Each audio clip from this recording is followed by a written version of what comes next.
I thought to celebrate 300 subscribers, I would do a garden tour instead of my usual plant profiles. So this week, I'm showing you a garden that we planted 3 months ago. And the background story is this.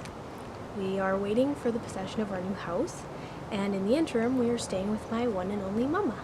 And so we planted a garden here, and I'm going to show you what's going on. So these are probably the most impressive thing we've grown this year. They're tomatoes that I started in February from seed indoors, and I used grow lights, and they turned out exceptional.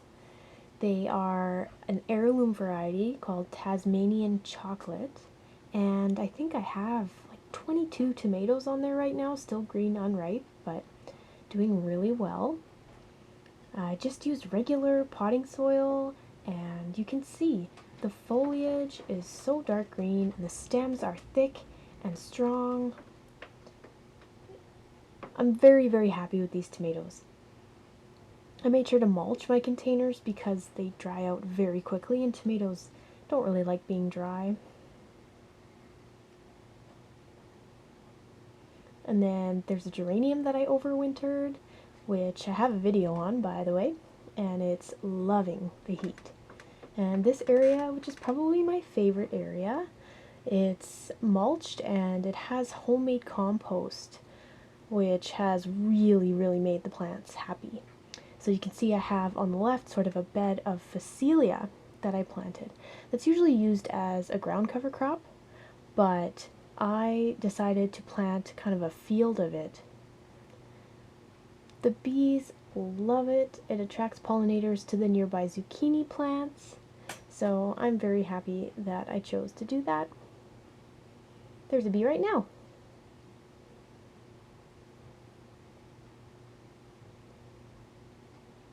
And then we've got some kohlrabi, some zucchinis.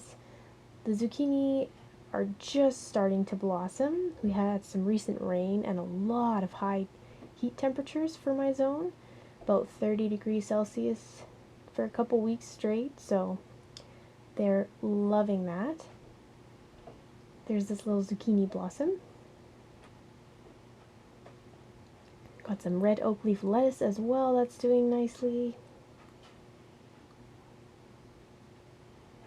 Here's some plantain. This garden's pretty wild and it gets tons of weeds, so I don't have time to keep it manicured and looking groomed. I just let wild things grow. But plantain is a very medicinal plant, really. It helps with stings, wasp stings too, any bug bite. If you pick some and chew it up and macerate it and put it on the wound, it helps with the pain.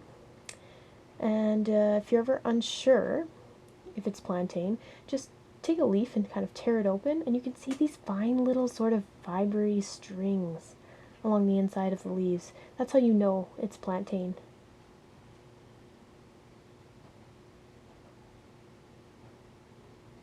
There's some coreopsis I also planted for the pollinators, and some sunflowers that are doing really great, loving the compost. Not flowering yet, but close. I don't actually know the variety. They're from 2015.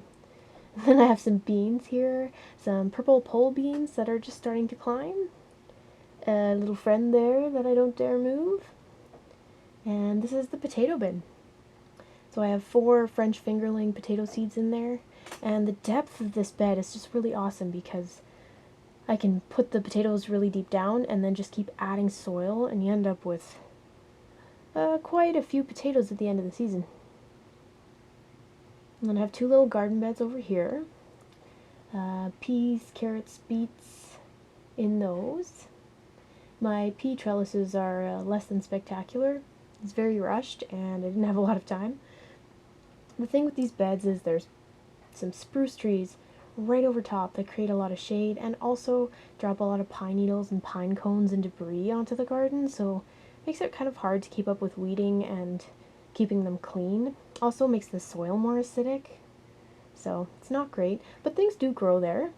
There's the peas doing okay so far. Some sugar snaps and some snows. And then there's carrots. this, I always plant an orange variety and a white variety that's just really sweet and delicious. And I think there's also a tricolor variety in there too, some purples, yellows, and some beets. The beets are looking good. Beets are looking very promising. This other bed, same kind of thing, peas, carrots, beets, and some chard. And then we move over to this shade bed. I've featured this in videos before. It's situated right under a crabapple tree, and it's got quite a few things. Hostas, ferns. Here's some lady's mantle flowering. Beautiful plant.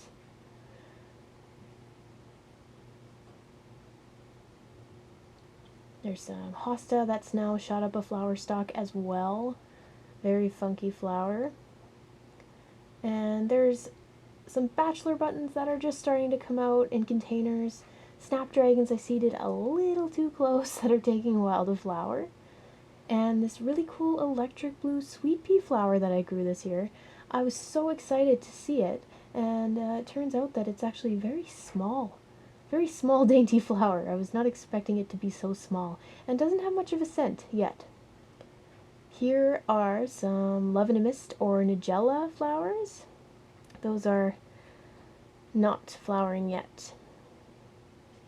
And then this area over here has, we've got a little rogue raspberry area that's just kind of taken it upon itself to grow on our grass.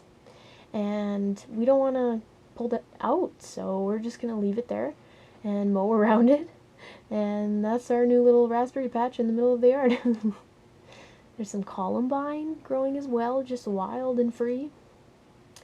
There's a pear tree in this backyard that's really grown in the last 10 years.